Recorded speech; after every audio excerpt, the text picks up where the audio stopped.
Je lis du livre de Matthieu chapitre 28, les versets 16 et 17, ce qui suit. Les 11 disciples allèrent en Galilée sur la montagne que Jésus leur avait désignée.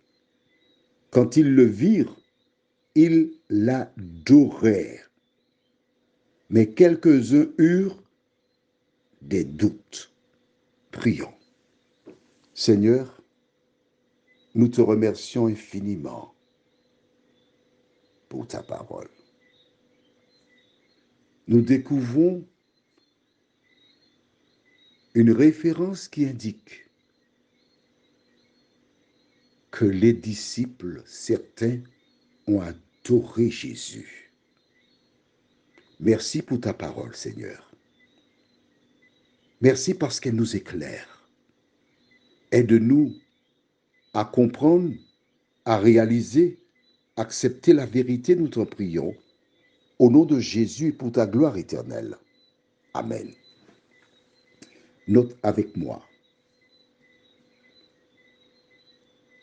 que la Bible déclare au verset 17, « Quand ils le virent, ils l'adorèrent, mais quelques-uns eurent des doutes. » Toutes les fois qu'il y a vérité, il y a erreur.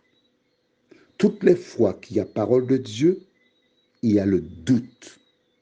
L'Éternel, dans le jardin d'Éden, avait dit à Adam et Ève, « Le jour où tu en mangeras, tu mourras. » L'ennemi vint et suscita le doute en Ève, qui viola la loi de Dieu et mangea le fruit. Ce que nous retenons, c'est que hier, Didyme, tu sais qui est Didyme? Mais si, on a vu ça hier dans Jean 20, verset 24 à 28. Didyme, c'est Thomas. Certains l'appellent Saint Thomas. Et quand on dit tu es comme Saint Thomas, ça veut dire que tu es incrédule. Il faut voir pour croire.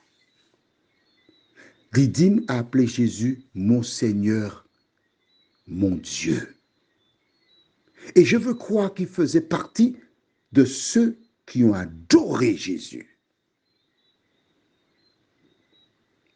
Mais il y a certains qui étaient là, ses disciples, qui, malgré tout ce qu'il a fait, tout ce qu'il a dit, il est ressuscité, il y avait certains qui doutaient. Cela représente ceux qui, encore aujourd'hui, doutent de Jésus. Mais il est important pour nous de lire la suite, c'est-à-dire le verset 18. Et que lisons-nous par rapport à cela? Jésus s'étant approché leur parla ainsi. Tout pouvoir m'a été donné dans le ciel et sur la terre. Quand certains ont adoré Jésus, est-ce qu'il leur a dit, ne faites pas cela? A-t-il cherché à les empêcher de l'adorer? Non. Il a embrayé avec la déclaration qui est la mission qu'il a donnée à ses disciples. Pourquoi donc Jésus a-t-il accepté l'adoration? Dis-moi. Pourquoi? Tu ne sais pas? Je te dis. Jésus a accepté l'adoration parce qu'il est Dieu. Mais oui. Sur quoi je me base pour te le dire? Prends ta Bible dans Matthieu chapitre 4. Matthieu chapitre 4. As-tu trouvé? D'accord. Nous lisons à partir du verset 8. Matthieu 4, à partir du verset 8. Le diable le transporta encore sur une montagne très élevée, lui montra tous les royaumes du monde et leur gloire, et lui dit, je te donnerai toutes ces choses si tu te prosternes et m'adores. On est dans Matthieu chapitre 4, versets 8 et 9. Pourquoi Satan fait-il cette déclaration à Jésus? Parce qu'il sait que Jésus est venu récupérer la terre de ses mains, parce qu'il est devenu le gérant de la terre lorsqu'Ève et Adam ont péché. C'est lui le prince de ce monde. Et Jésus vient pour le détrôner. Alors il fait une fleur à Jésus. Il lui propose une solution à l'amiable.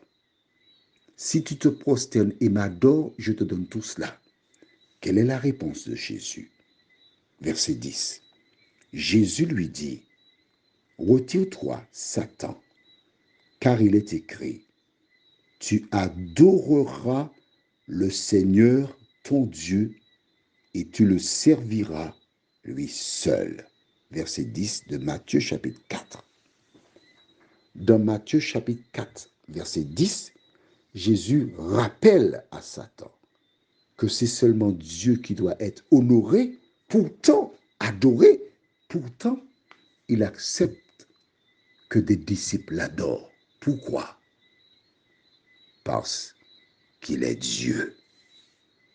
Prions. Seigneur, par le passé, des disciples t'ont adoré, Jésus. Nous, moi, je t'adore parce que je reconnais que tu es Dieu. Que ton esprit dirige, éclaire tes enfants qui sont dans la vallée de l'ombre de la mort. Et qu'ensemble nous puissions te louer, nous t'en prions. Au nom de Jésus et pour ta gloire éternelle. Amen. Je te souhaite une bonne journée et ne laisse pas les gens te tromper. Que l'Esprit de Dieu te dirige.